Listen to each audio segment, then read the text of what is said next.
Selamat berjumpa Bapak Ibu Saudara sekalian. Mari kita bersama-sama belajar firman Tuhan yang terdapat dalam Ibrani pasal 12 ayat 7 dan 8 yang berbunyi demikian. Jika kamu harus menanggung ganjaran, Allah memperlakukan kamu seperti anak. Di manakah terdapat anak yang tidak dihajar oleh ayahnya?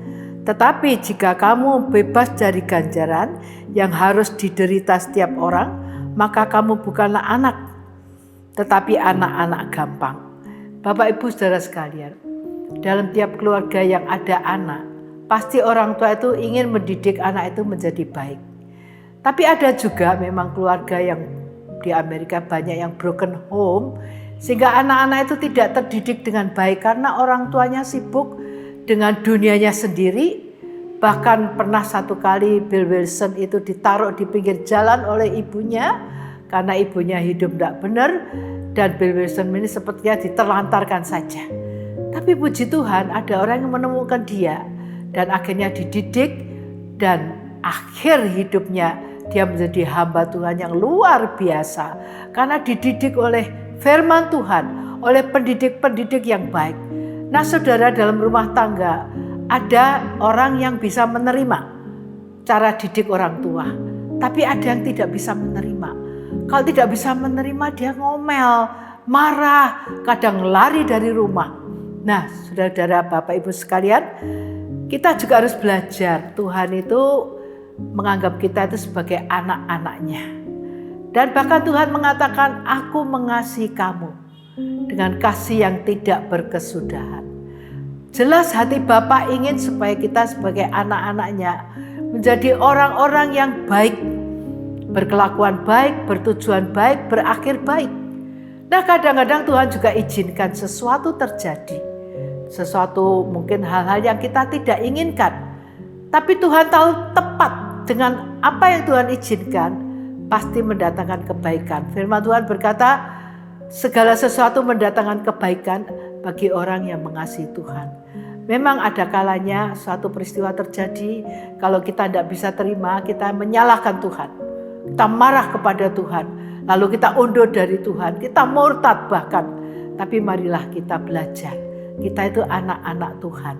Pasti Tuhan ingin sesuatu yang baik bagi hidup kita. Nah, di sini kita melihat kalau misalnya seperti Ayub, dia menderita. Tuhan ingin melalui penderitaan itu Ayub itu akhirnya sadar, walaupun awalnya dia orang benar, orang baik, tapi Tuhan ingin mendidik sesuatu yang kurang dalam diri Ayub. Ya, jadi makanya kita itu perlu berdoa. Kalau menemui sesuatu peristiwa yang berat misalnya, kita doa, Tuhan maksud Tuhan apa? Beri aku mengerti. Seperti waktu anak saya meninggal, saya tanya Tuhan, apa maksud Tuhan dengan mendadak anak saya umur 47 itu mendadak meninggal? Tapi apa jawab Tuhan? Tuhan cuma berkata, jalanku bukan jalanmu, pikiranku bukan pikiranmu. Lalu saya berdoa, Tuhan kalau begitu ajarlah saya mengerti kehendak Tuhan, mengerti jalan Tuhan, mengerti pikiran Tuhan. Dan puji Tuhan melalui beberapa saat akhirnya saya mengerti bahwa jalan itu jalan yang terbaik. Jalan itu jalan yang mulia, yang Tuhan izinkan walaupun secara manusia itu menyakitkan. Tetapi kalau kita melihat dengan kacamata rohani, bersama dengan Tuhan kita menilai sesuatu, maka akhirnya kita bisa menilai yang positif. Kita tidak jadi marah-marah, malah kita bisa bersyukur. Sebab itu saudara, saat ini mungkin saudara mengalami juga hal yang tidak menyenangkan. Entah itu sakit penyakit, entah itu persoalan rumah tangga, entah itu soal ekonomi. Mari kita belajar menerima. Mungkin Tuhan sedang mengajar kita, Tuhan sedang mendidik kita. Mungkin kita salah supaya kita berbalik kepada yang benar. Kalau mungkin kita benar, mungkin itu untuk kemajuan bagi hidup kita. Sebab itu dalam segala perkara marilah kita belajar. Pilihlah kehendak Tuhan yang terbaik, maka pasti berakhir dengan baik.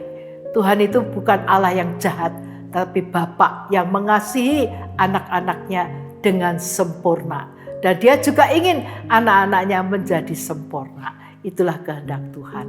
Tuhan kiranya memberkati Bapak Ibu Saudara sekalian. Amin.